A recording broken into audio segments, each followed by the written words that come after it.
Podemos, então vamos lá. Em nome do Pai, do Filho e do Espírito Santo. Amém. Boa noite, Senhor Jesus. Muito obrigado por essa oportunidade grandíssima que o Senhor nos concede na noite de hoje, para estarmos aqui reunidos no seu nome, a fim de querer aprofundar na vida espiritual, na vida de santidade. Nós temos já esse desejo de caminhar no caminho da santidade, apesar da nossa debilidade, da nossa fraqueza, do nosso nada. Por isso mesmo nós queremos abandonar-nos nas tuas mãos. Só o Senhor nos pode fazer um convite tão grande. Nenhum de nós se atreveria a querer buscar o caminho de santidade se não fosse o Senhor mesmo que inspirasse esse caminho nos nossos corações. Mas indignos que nós somos e conhecedores da nossa indignidade, nós viemos pedir o seu Espírito Santo. Nós não podemos caminhar por esse caminho sozinhos, nós não nos atrevemos. Nós queremos pedir com muita humildade que venha o Senhor ao nosso encontro. Que o Senhor veja a nossa indignidade e tenha compaixão de nós. Que o Senhor venha e queira nos elevar às altitudes que o Senhor quer nos conduzir. É muita misericórdia sua que o Senhor queira nos chamar a isso. Quantas pessoas existem melhores que nós no mundo e o Senhor nos escolhe para querer caminhar por esse caminho.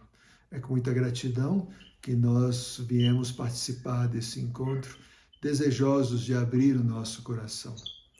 Queremos também pedir ao Senhor que realize em nós essa graça de abertura do coração. Nós queremos aceitar tudo aquilo que o Senhor nos vai inspirar nessa noite. Nós queremos pedir a sua luz para o nosso intelecto, que nós possamos compreender aquilo que o Senhor nos vai dizer.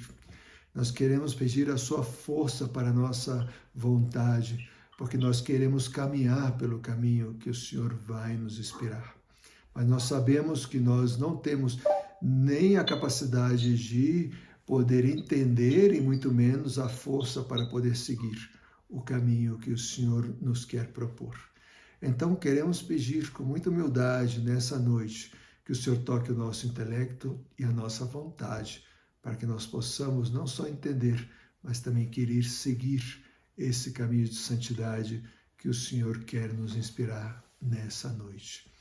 Vinde, Espírito Santo, enchei os corações dos vossos fiéis e acendei neles o fogo do vosso amor. Enviai o vosso Espírito e tudo será criado, e renovareis a face da terra. Oremos. Ó Deus, que instruíste os corações dos vossos fiéis com a luz do Espírito Santo, fazei que apreciemos certamente todas as coisas segundo o mesmo Espírito e gozemos sempre da sua consolação por Cristo, Senhor nosso. Amém. E queremos pedir muito a companhia da nossa Mãezinha do Céu. Não existe nenhum caminho de santidade possível sem a companhia dela, porque ela é a medianeira de todas as graças.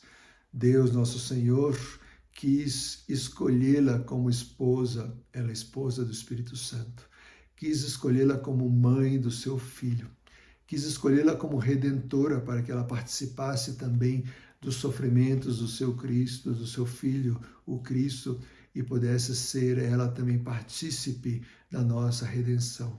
E quis o Pai que também ela fosse a medianeira de todas as graças, ou seja, as graças que Jesus mereceu para a nossa salvação passassem pelas mãos da nossa Mãe Santíssima. E também quis que ela fosse aquela que todas as intenções, todas as suas petições fossem sempre atendidas. Deus nunca pode negar nada a Maria, porque ele prometeu que tudo aquilo que ela pedisse, ele cumpriria. Mãe Santíssima, queremos pedir a sua companhia nessa noite, para que a Senhora esteja conosco. Carrega-nos no colo, como um dia a Senhora carregou seu Filho Jesus. Nós somos criancinhas na fé, nós não sabemos o caminho, nós não sabemos nem sequer distinguir o bem do mal, mas se a Senhora nos carrega no colo, se a Senhora intercede por nós, se a Senhora nos defende do maligno, se a Senhora nos coloca no caminho do seu Filho, nós vamos conseguir fazer isso. Acompanha-nos hoje e sempre, Mãe querida. Ave Maria, cheia de graça, o Senhor é convosco. Bendita sois vós entre as mulheres, bendito é o fruto do vosso ventre, Jesus. Santa Maria, Mãe de Deus, rogai por nós, pecadores, agora e na hora de nossa morte. Amém. Glória ao Pai, ao Filho e ao Espírito Santo, como era no princípio, agora e sempre. Amém. Cristo, Rei nosso, venha a nós o vosso reino. Nossa Senhora Aparecida, rogai por nós. Em nome do Pai, do Filho e do Espírito Santo. Amém. Muito bem. Bem-vindas, Heleninha, Cecília. Que bom contar com vocês hoje. Fenomenal! Então, sem mais delongas, vamos lá. Hoje eu preciso terminar pontualmente, que logo nosso superior nos está visitando de Roma. Então, temos reunião 5 minutos depois que terminamos a nossa. Então, vamos lá. Vocês conseguiram cumprir aí o dever de casa? Então, o que vocês me contam sobre a parábola da menina e a joia? Vamos lá, eu quero escutar a opinião de vocês. Eu achei muito bacana, Paty. Muito bacana mesmo. Achei impressionante.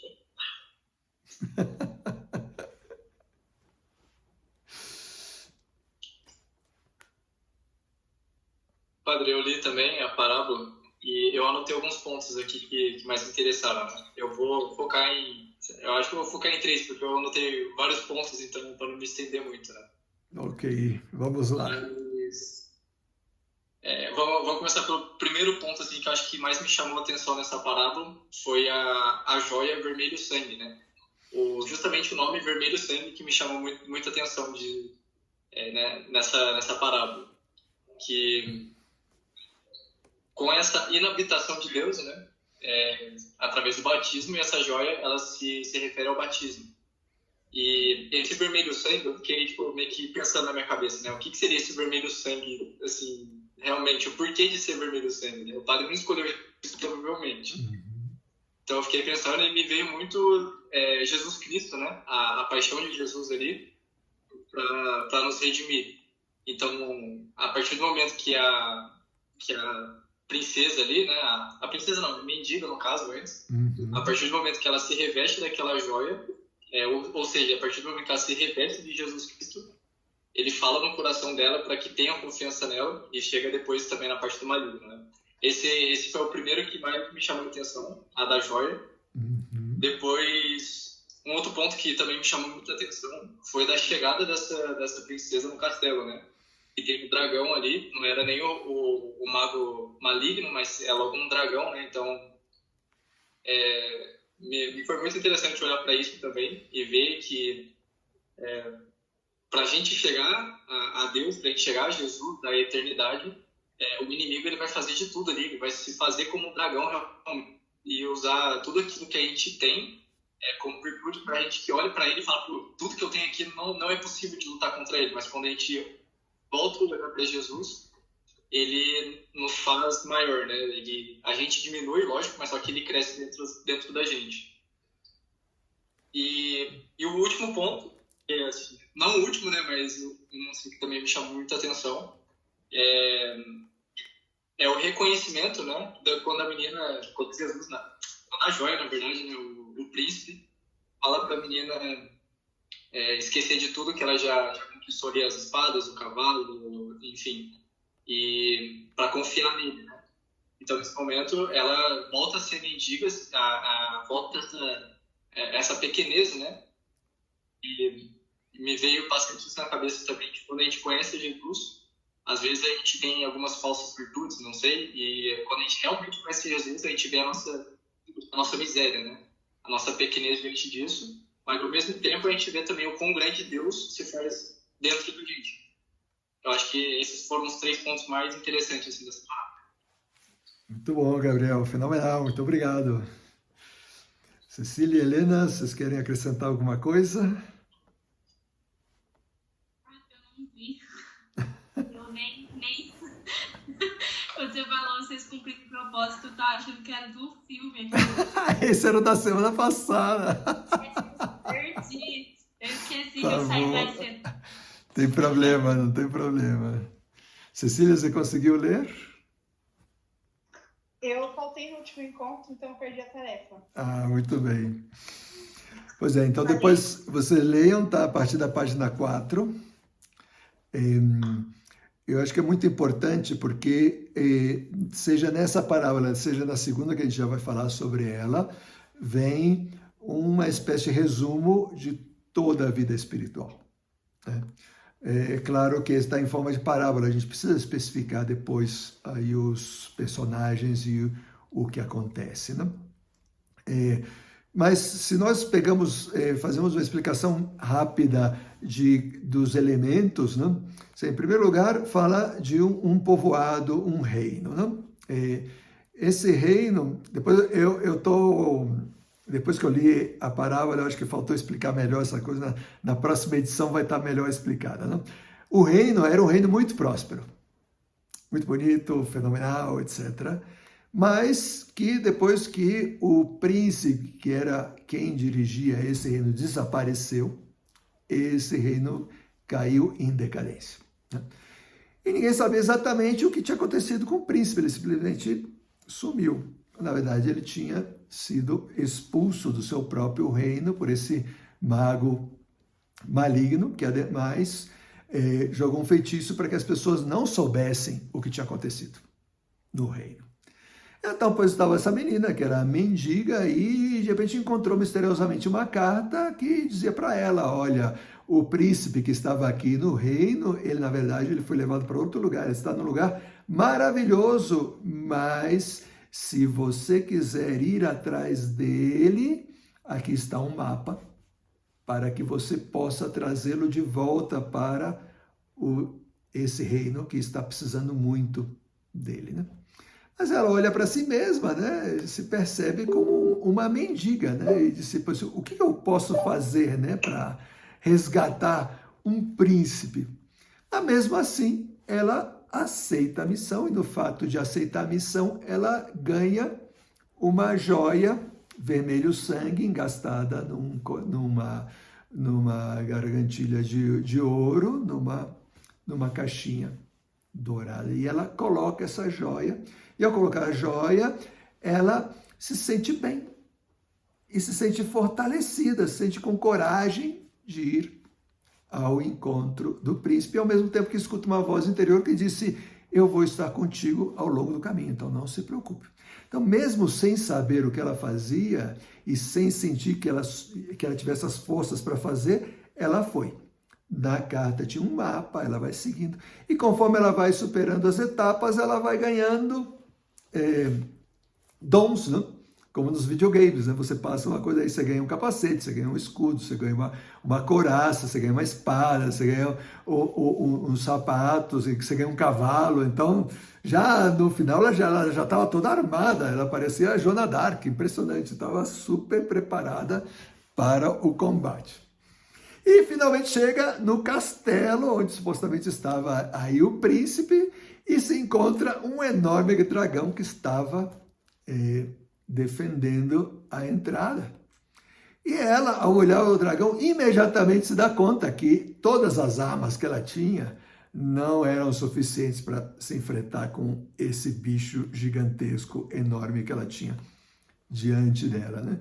Então, ela pensa em desistir, mas antes de desistir, ela agarra a joia que ela tinha no pescoço e como que fazendo uma oração e tentando pegar forças, ela pede ajuda. E nesse momento ela volta a escutar aquela voz que ela tinha escutado no início, que disse para ela, né? Olha, não se preocupe, eu vou vencer em você esse dragão. Daí ela fica super tranquila. Mas a voz continua e diz para ela, só que você vai ter que renunciar a tudo que você ganhou. A espada, a armadura, escudo, cavalo, tudo. Você tem que renunciar no seu coração. Então, no primeiro momento ela duvida, mas depois ela aceita, né? Cheia de fé, ela diz, eu renuncio a tudo. E nesse momento ela perde tudo e volta a vestir aquelas roupas de mendiga, está descalça, diante daquele dragão. Mas com uma serenidade, uma paz tão grande que ela vai caminhando em direção ao dragão, que cai morto aos pés dela. E nesse momento o dragão, ele se transfigura e aparece o corpo de quem era realmente o corpo, né? Que era o mago maligno que tinha feito tudo aquilo. E nisso, pois, aparece o príncipe, né? Que ela tinha ido resgatar, não? E o príncipe começa a revelar para ela tudo o que tinha acontecido no passado, né? Primeiro, que ele era o príncipe do reino, né? E se apaixonou por ela, que era uma camponesa lá no reino.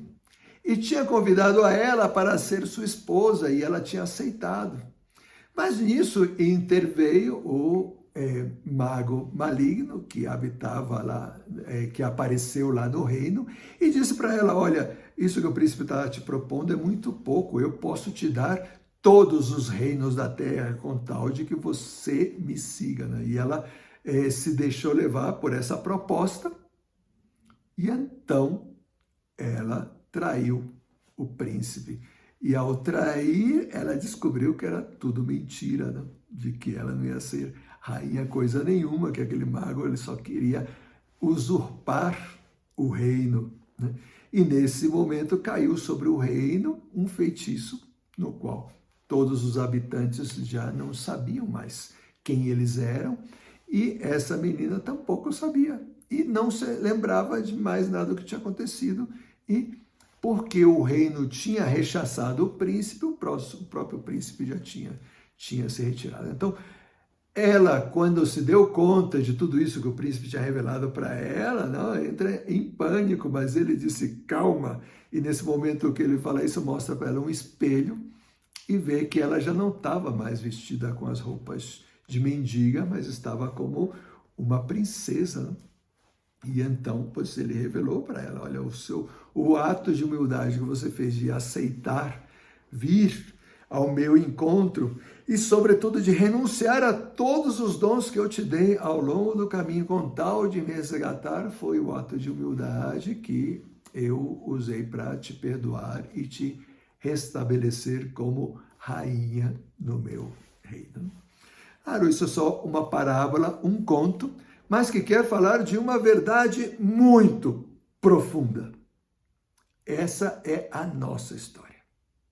Essa é a nossa história. De cada um de nós. É da humanidade em geral, porque vocês percebem que isso foi o que aconteceu com Adão e Eva, né? Mas, no fundo, é a história de cada ser humano.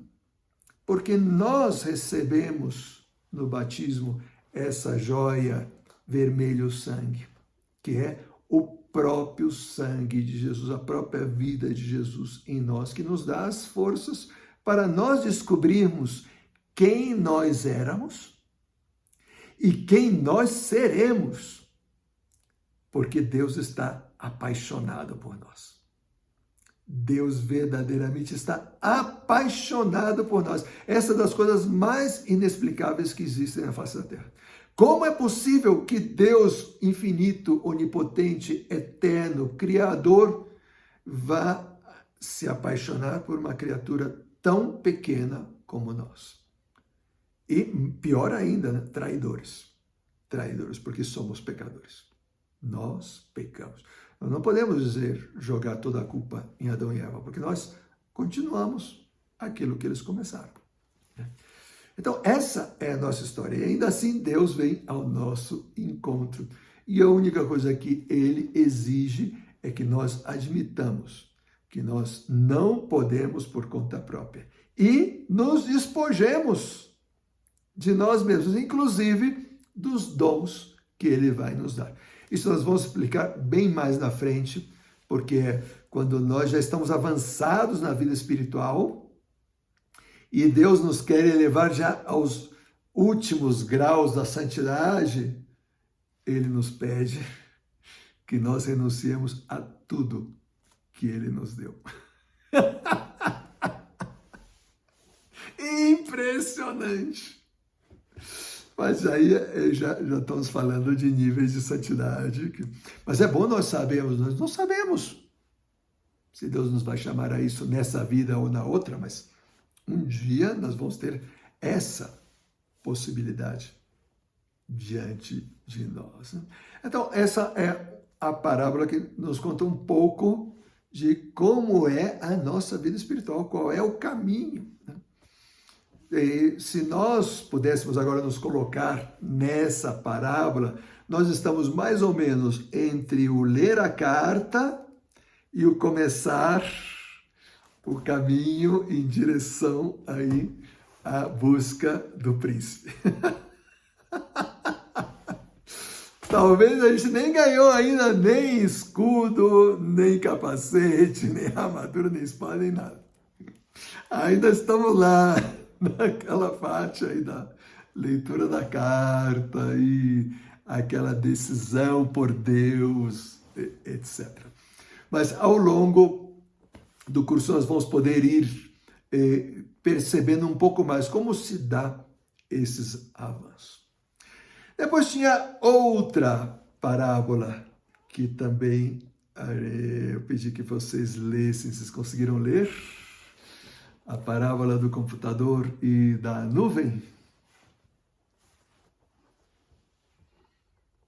Gabriel, Maria Clara?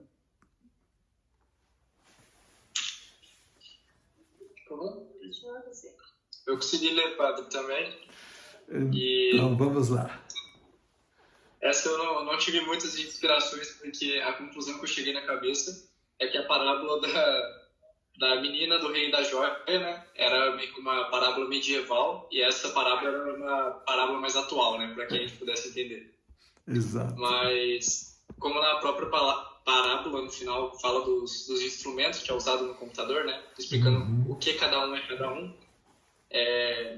eu trouxe só uma pequena reflexão dessa parábola que eu acho que é o que marcou, né? Eu até anotei aqui que a gente precisa ter esse upgrade, né? Através da graça santificante, ou seja, dos aparelhos para o computador poder funcionar, assim, com as atualizações necessárias, né? Para ele estar junto, assim, normal, e para que a gente possa estar voltados a Deus e 100% do nosso tempo doado a Ele, né? Que aí no final da parábola diz que o computador ele tem que estar ligado a todo tempo. E se ele desligar o vírus, vai lá e penetra de novo no computador. Então, assim, eu acho que eu me confundi não. Eu me envolvi um pouco tentando explicar, mas a ideia final acho que era isso. Nessa conexão de tempo 100% com Deus, né? Mesmo no estudo, no trabalho, enfim, que às vezes é um pouco difícil, mas, assim, essa conexão com Deus 100%, né? É isso aí.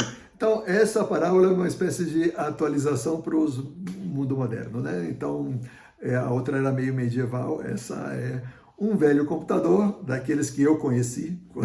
Eu comecei a trabalhar nos computadores, né? Na época que não existia internet, vocês não sabem o que é isso? Pois é, galera, houve um tempo que não havia internet. Impressionante como era possível que as pessoas vivessem sem internet. Pois é, houve uma época que não havia internet. Mas já havia computadores. E os programas você carregava através de uns disquetes, que eram mais ou menos desse tamanho, né? Uns quadradinhos assim que você colocava, né? Não existiam ainda os pendrives, os discos externos muito menos, né? A conexão em rede menos ainda, não, era só através dos disquetes. Então esse computador, ele tinha lá os seus programas, você podia trabalhar, você podia imprimir, etc. E um dia entrou um vírus terrível, né? Parece que os vírus de antigamente eram muito piores que os vírus de agora, né? Antigamente realmente acabava com o computador, apagava todo o sistema, às vezes fisicamente destruía o disco rígido. Mas depois eles descobriram que isso aí não dava dinheiro, né? É preciso uns vírus um pouco mais bobinhos, que depois você compra o antivírus e pronto, né? Naquela época tinha uns vírus bem pesados, né? Daí o velho computador foi infectado por esse vírus, né? E já não tinha mais remédio. Então você não podia trabalhar, a única opção era jogar fora. Mas aí descobriram que tinha acabado de ser inventada a internet. Olha só que coisa maravilhosa, né? E que a solução para o vírus do velho computador estava na internet. Mas o velho computador era muito velho. Então, ele não tinha conexão com a internet, não tinha Wi-Fi, não tinha entrada de rede LAN. Então, como fazer, não? Pois muito fácil. Você compra o aparelhinho para conectá-lo à internet e com um disquete carrega o programa. E então, através dessa conexão lá na nuvem, conseguem encapsular o vírus. Só que esse vírus era muito pesado, ele não podia ser eliminado. Ele só era encapsulado, controlado. Então, o computador, ele precisava ficar conectado 24 horas por dia, porque no momento que deixasse de estar conectado, outra vez o vírus tomava conta e então, aí sim, era o fim do velho computador. Então, é uma parábola muito semelhante à anterior, mas acrescenta aí um aspecto que nós não tínhamos falado ainda. A conexão. A conexão. Para nós podermos desenvolver na vida espiritual, não basta que simplesmente você baixa o antivírus, coloca e está resolvido. O pecado original não basta que nós tomemos algum tipo de medida, tipo o batismo e pronto, se acabou, nós já estamos outra vez como estavam Adão e Eva, estamos perfeitos e agora é só tocar a vida, beleza, vamos para frente. Não. Precisamos estar conectados, porque no momento que se corta a conexão, outra vez, o vírus toma conta. Tem uma passagem do Evangelho que ela é muito sintomática, está no Evangelho segundo Mateus, depois eu procuro direitinho o capítulo, que conta que é um demônio que ele é expulso de uma pessoa. E então, ele vaga por lugares inóspitos e não encontra paz em lugar nenhum e resolve voltar para aquela pessoa de onde ele tinha saído. E chega lá e encontra a casa limpa, arrumada, maravilhosa. Ele diz, é aqui mesmo. E vai e chama outros 6 demônios piores do que ele e vem e habitam essa pessoa. E então a situação dessa pessoa acaba sendo pior do que era antes. Esse texto eu não entendia, mas por que Jesus está dizendo isso? Poxa, acaba de expulsar o demônio, a pessoa está feliz, e depois o demônio volta e ela fica pior ainda. Nossa, que coisa horrível! É justamente por isso, porque aquela casa ficou vazia. Vazia. O demônio foi expulso e Deus não habitou aquela casa. O que ficou na casa? A própria pessoa, é o próprio egoísmo. Ou seja, como essa pessoa vai resistir ao demônio? Então o demônio vem, encontra a casa vazia e diz, é aqui mesmo, galera, vamos lá, vocês que não encontraram outro, é esse aqui, é o meu companheiro antigo, olha lá. Vamos lá, traz a cervejinha, traz o som, porque nós encontramos a casa perfeita para a gente habitar, né? Nós precisamos estar em comunhão com Deus, encher o nosso coração de Deus. A santidade não é estar vazio do mal, é estar cheio do bem. É permitir que Deus venha habitar o nosso coração. Habitar o nosso coração. Que é o que nós falamos a vez passada. Se vocês tiveram oportunidade de ler o texto, né, até a página 14, né, nós começamos falando da sede de Deus. Ainda que nós não tenhamos a plenitude de Deus no nosso coração, nós temos uma sede que nós não sabemos explicar, que muitas vezes nós buscamos na experiência da felicidade. Seja a felicidade autêntica, seja outros tipos de felicidade. Isso não é nada mais do que uma sede de Deus que está no nosso coração. Qualquer tipo de busca que nós tenhamos no nosso coração sempre é uma sede de Deus, que muitas vezes é mal orientada. Não? Uma pessoa que está buscando as drogas, por exemplo, ela não quer a droga em si, ela quer a experiência que a droga lhe fornece, que é só um sucedâneo do que é a experiência de Deus. A pessoa que está buscando o sexo desenfreado, ela não está buscando o sexo em si. Ela está buscando aquela experiência de felicidade que, no fundo, é um sucedâneo, ou seja, uma espécie de elemento muito rudimentado que vai ser a felicidade que nós vamos desfrutar quando tenhamos Deus. Né? A pessoa que se entrega a experiências de emoções muito fortes, né? Que não são más, né? Você pode viver pulando de paraquedas, né? Surfando ondas gigantes, né? Esquiando pistas de esqui que são virgens, pulando de bungee jump, nadando com tubarões, sei lá. Experiências que te dão muita adrenalina, né? Dura um pouco, né? Mas dura, naquele momento, te dá aquela emoção, assim, então.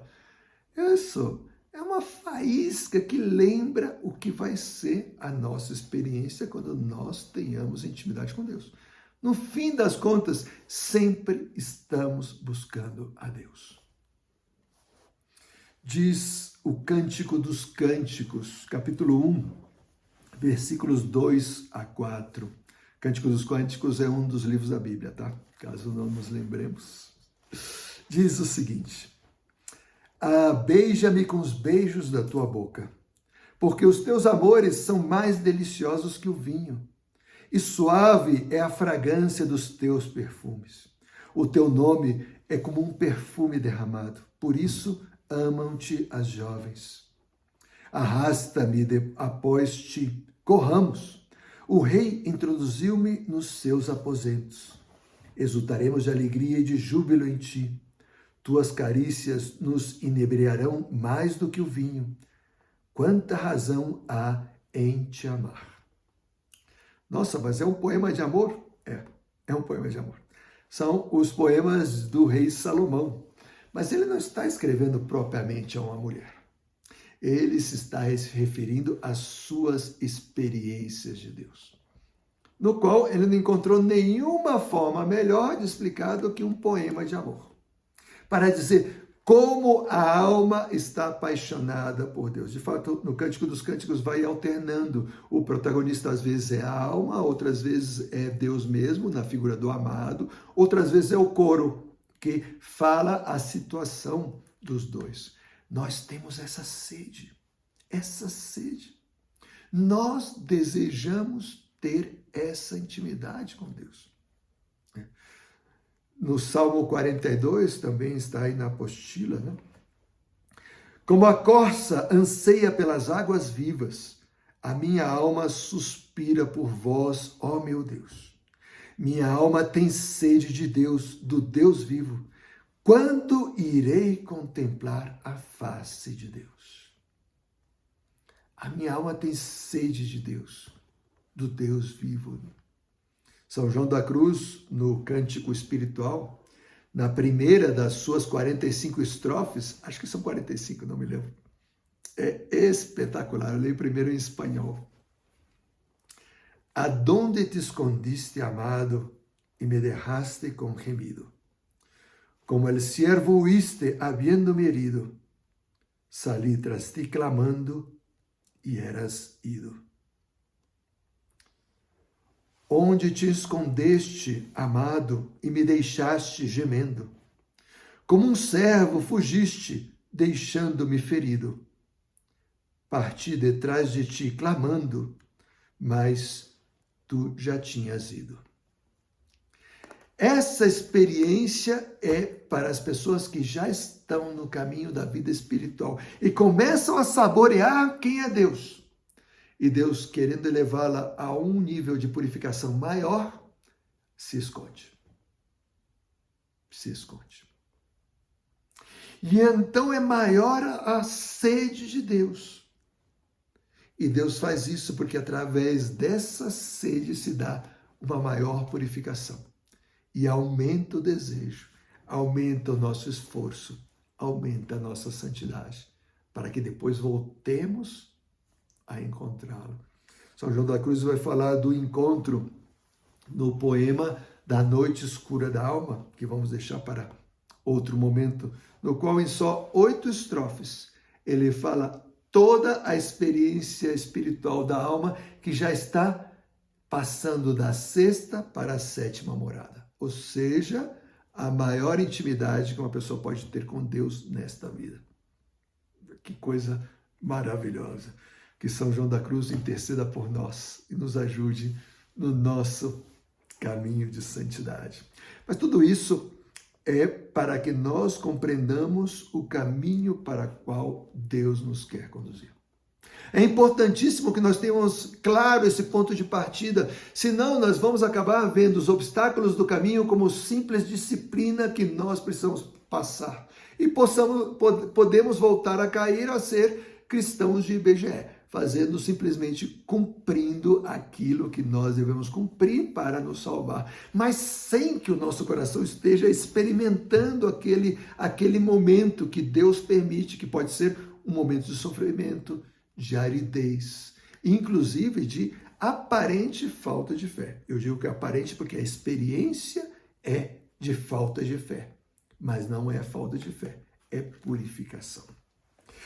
Muito bem, peço a vocês que possam ler tudo isso, que já tínhamos falado sobre isso no primeiro encontro, né? Até a página 8. A página 8. E hoje nós vamos explicar da página 8 a 14, ou tentar explicar, né? Que é ver qual é o caminho que Deus nos vai colocar na vida espiritual e qual é o elemento que nos vai ajudar para isso. Até agora, vocês têm alguma dúvida, ou inclusive das leituras que vocês fizeram, dos estudos? Querem perguntar alguma coisa, comentar?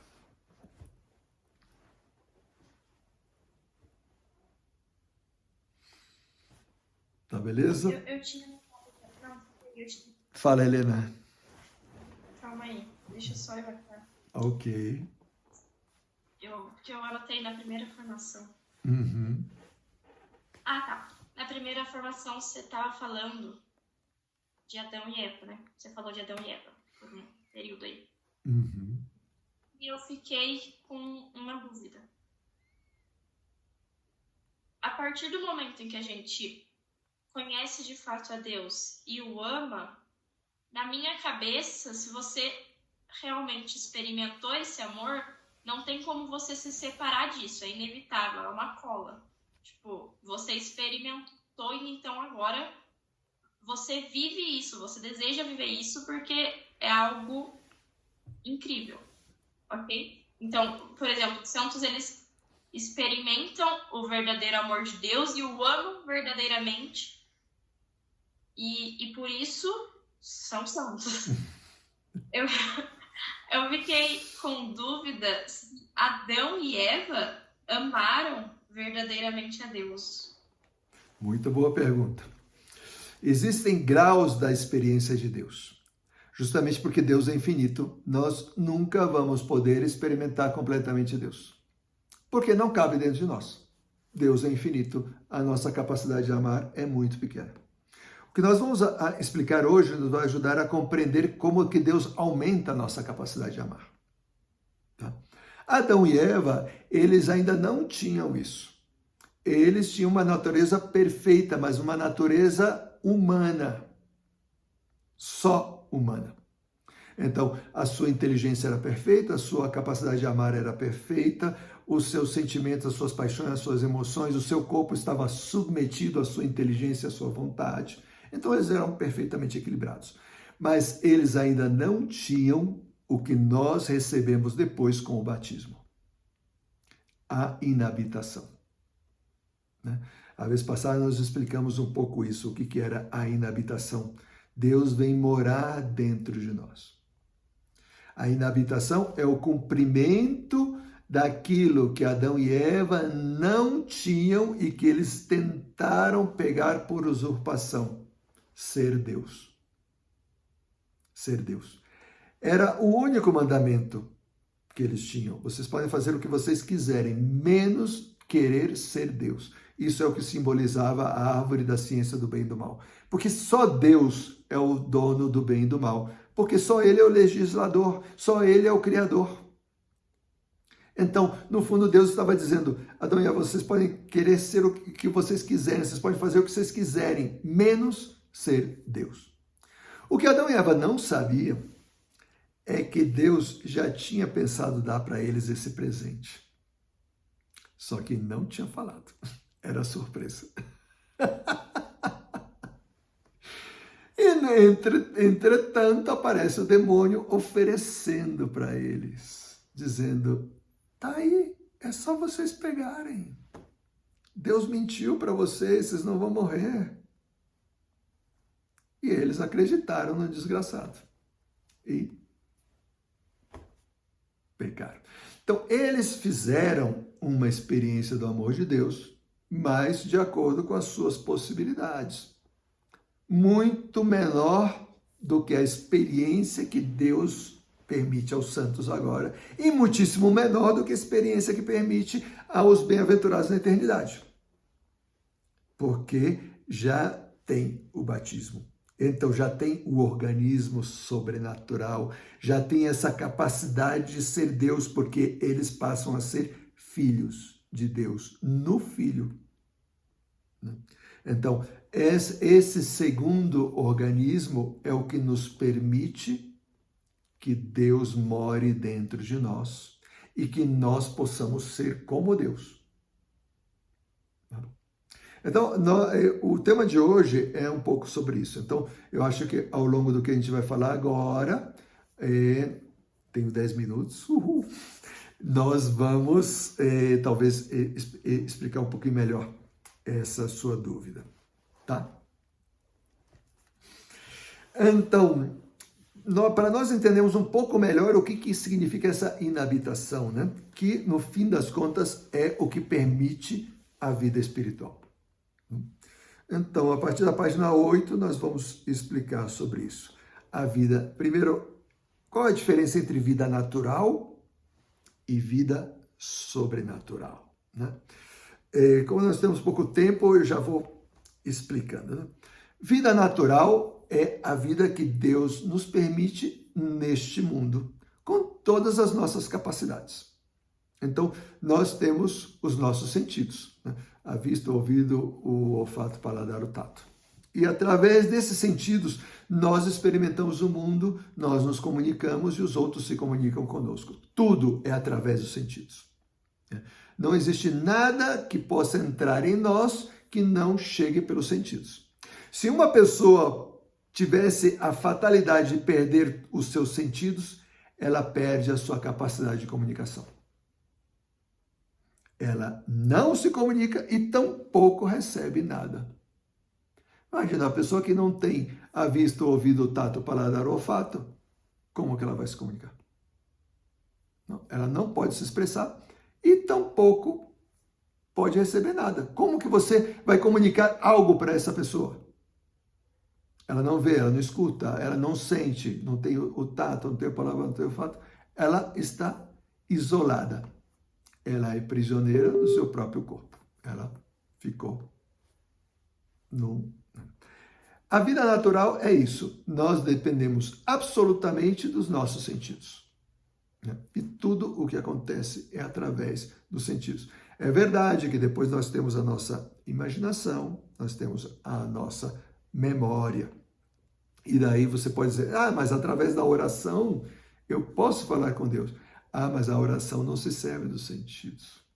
Serve dos sentidos enquanto você imagina, fala, mas o que se comunica é sobrenatural, é através da virtude da fé.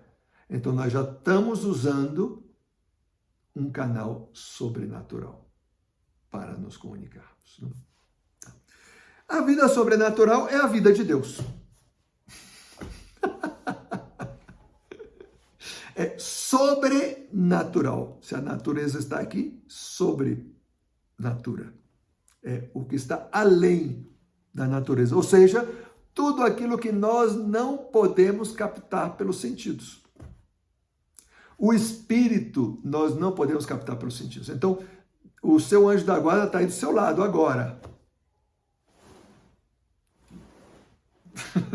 Aonde? Ele não está aonde? Ele está. Só que, porque o que é espaço temporal é da natureza humana, da natureza física. O espírito, ele não está submetido às leis da física, então ele não ocupa um lugar. É inexplicável para nós. Para ele não, é super fácil. E assim também os demônios. Tem alguns aí perto de vocês. Eu não estou vendo, eu não tenho esses dons de ver o sobrenatural. Mas qualquer pessoa que está buscando o bem, o demônio está perto.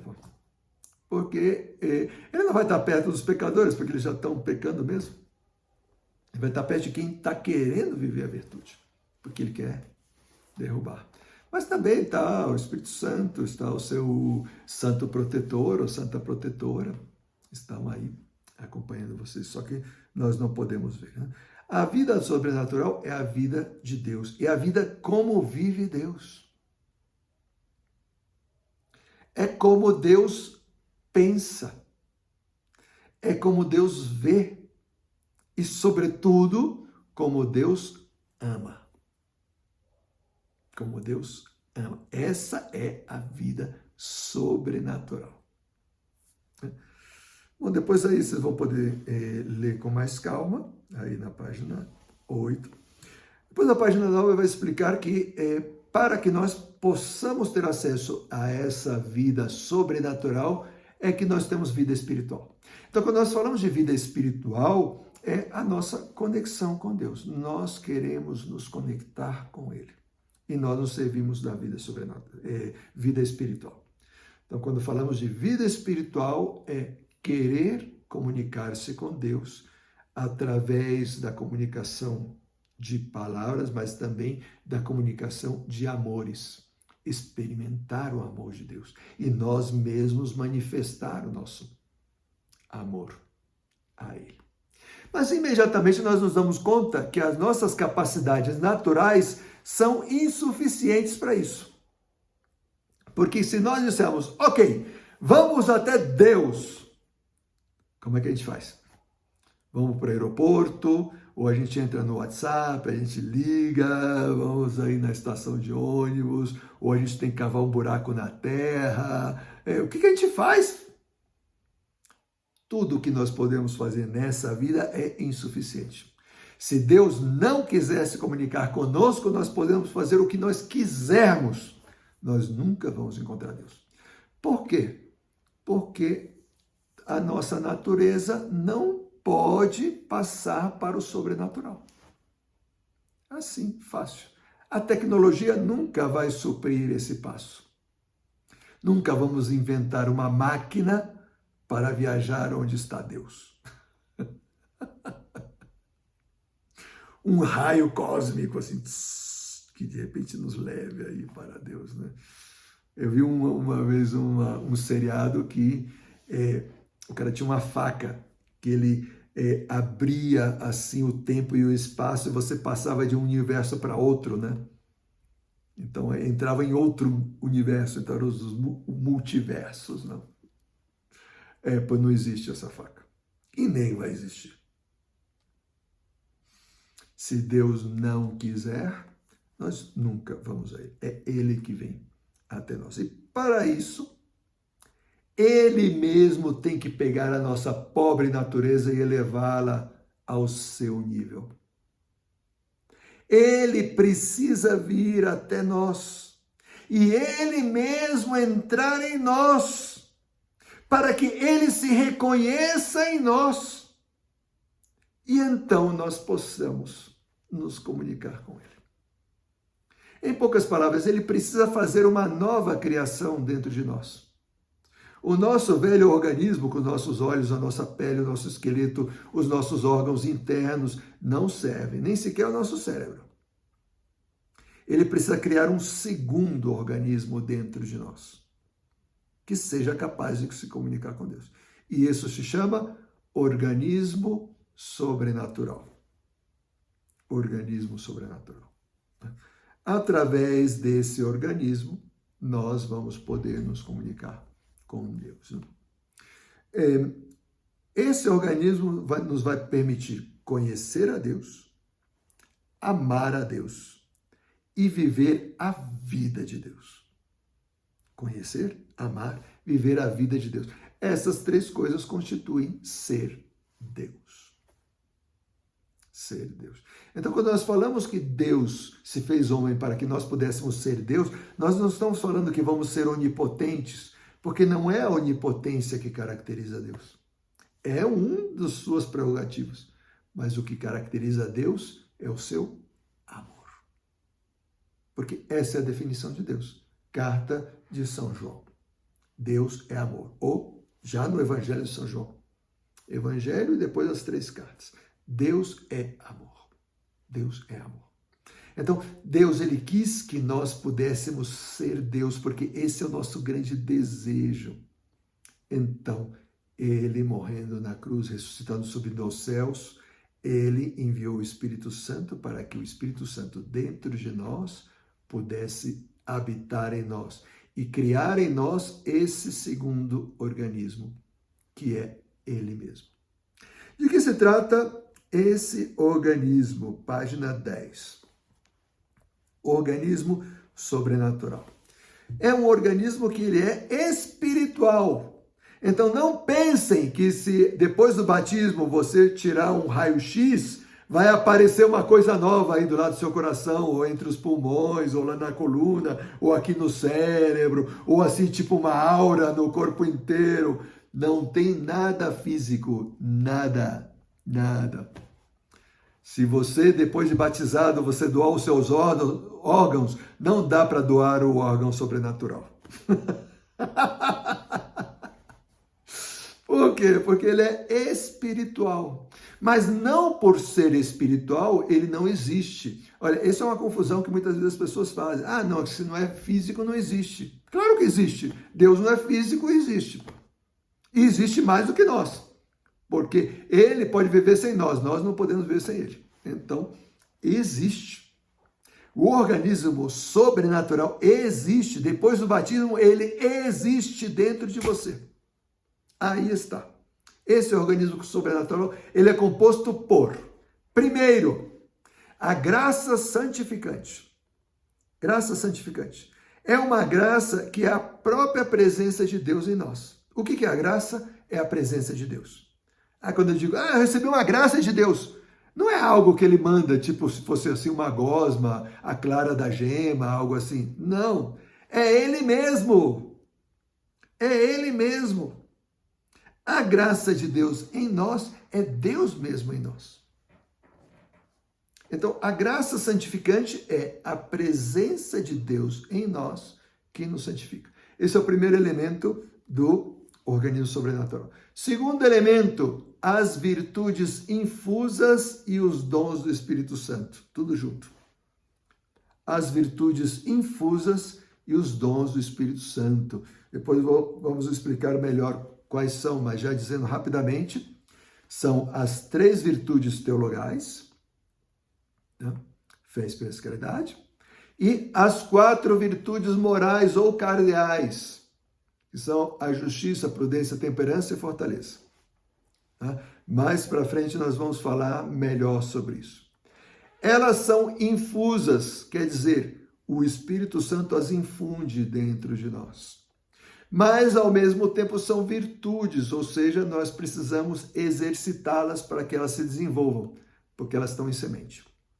Então, é verdade, nós recebemos a fé, a esperança e a caridade, nós recebemos a justiça, a temperança e a fortaleza dentro de nós, mas elas precisam ser desenvolvidas pelo nosso exercício. Então, segundo elemento do organismo sobrenatural, as virtudes infusas. E terceiro elemento, os dons do Espírito Santo. Mas peraí, eu pensava que a gente recebia só os dons na crisma. Né? Você fala, na crisma, você vai receber o Espírito Santo, você vai receber os 7 dons. Não, você já recebeu. Pô, mas que decepção. Para que eu faço a crisma, então? Eu já tinha recebido, nem sabia. Pois é. Quando você recebe o Espírito Santo, você recebe os dons. Só que Deus, ele atua os dons só quando ele quer. Porque os dons, eles se exercitam através da ação do Espírito Santo naquele momento. Não é que ele está lá para sempre e pronto. Não, Deus vai concedendo na medida que você vai abrindo seu coração e na medida que você precisa daquele dom. E os dons também têm graus, né?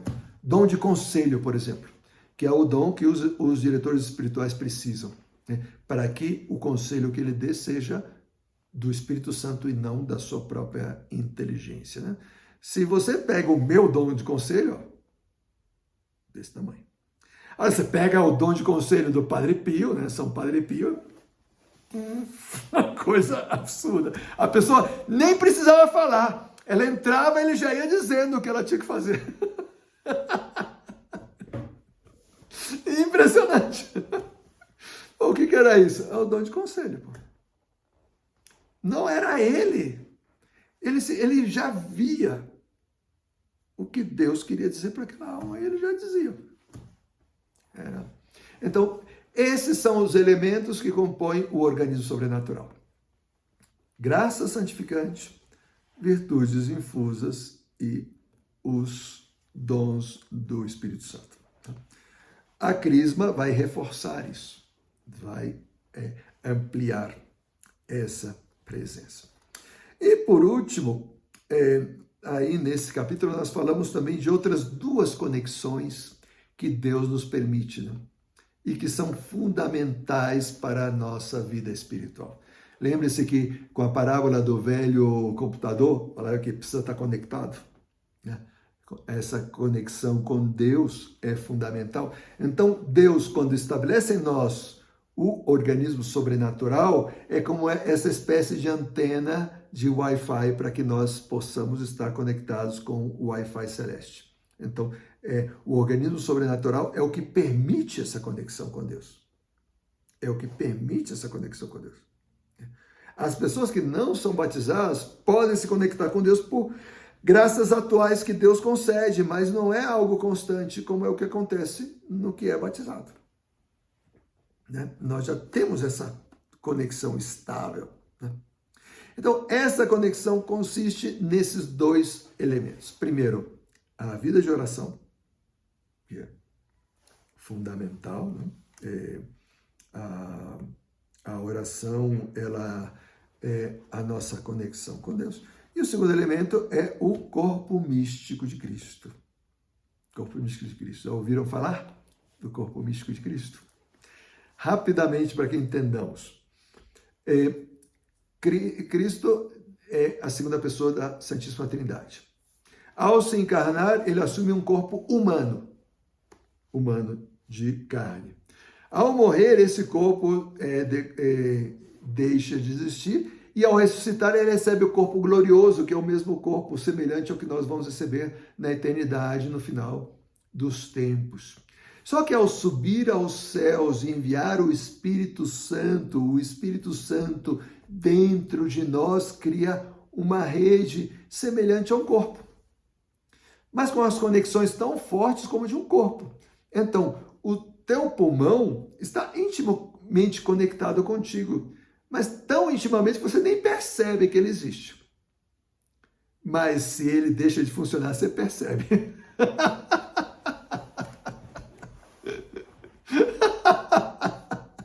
E o teu coração nem se diga. Então está tudo interligado. E tudo faz parte de você. E você não sabe exatamente o que acontece com o seu pulmão, mas as conexões são muito íntimas. Seja através dos neurônios, seja através dos capilares, o sangue. Pois está tudo unido. Quando o teu pulmão sofre, você sofre. Né? Porque é um corpo. O corpo místico de Cristo é algo semelhante. Nós, uma vez que somos batizados, passamos a fazer parte de Cristo. Nós somos parte do seu corpo. Olha que coisa maravilhosa. A diferença do corpo humano é que os nossos órgãos, eles não são independentes. Não é que o teu pulmão um dia chega, olha, sabe, Helena, eu cansei de trabalhar para você, hoje eu estou de greve. Não quero, estou cansado, estou estressado, não vou funcionar hoje. Não, ele não tem vontade própria, nós temos. Então nós somos parte do corpo místico de Cristo, mas nós não perdemos a nossa identidade. Nem aqui, nem na eternidade. Quando nós partimos para a eternidade, nós vamos manter a nossa identidade. Só que a nossa união com Ele é ainda mais forte. O corpo místico de Cristo tem muitas vantagens. Quer dizer, todas as coisas boas que outras pessoas fazem, nós desfrutamos delas. Então, que bom que tem santos no mundo que estão fazendo coisas maravilhosas. Pois é, nós estamos desfrutando disso. De fato, eu acho que Deus não destrói o mundo porque tem santos no mundo. Senão ele já tinha acabado com o mundo. Mas o corpo místico também tem as suas desvantagens, né? Todos os pecados que os membros do corpo místico cometem, nós também sofremos as consequências. Porque é o nosso próprio corpo, né? Então existe uma união muito íntima entre nós batizados, sejam os que já estão no céu, sejam os que estão no purgatório, sejam nós que estamos aqui. A igreja ainda peregrina rumo aos céus. Muito bem, galera, esse era o tema de hoje. Então, está até a página 14 da nossa apostila. Peço para vocês que, por favor, deem uma lida, porque aí talvez dúvidas que tenham surgido pode ajudá-los. E depois ali vem também algumas perguntas de reflexão, não são para serem respondidas, é para que você veja o nível de compreensão que você tem do tema. Se você consegue respondê-las é porque você entendeu. Se não, é porque não, então me pergunta aí no próximo encontro, que com muito prazer eu respondo. Galera, acaba de ver o meu superior que passou aqui e já está indo para o lugar. Eu vou ter que encerrar, vou dar uma bênção express para vocês e a gente se vê semana que vem. Beleza? Fenomenal. Se tiverem alguma dúvida, não duvidem em me mandar aí por WhatsApp, tá bom? O Senhor esteja convosco. Ele está no meio de nós. E abençoe-vos o Deus Todo-Poderoso, Pai, Filho e Espírito Santo. Amém! Beijos gigantes! Que Deus abençoe. Uma ótima semana. Morrendo de saudade de vocês. Fiquem com Deus, galera. Tchau, tchau.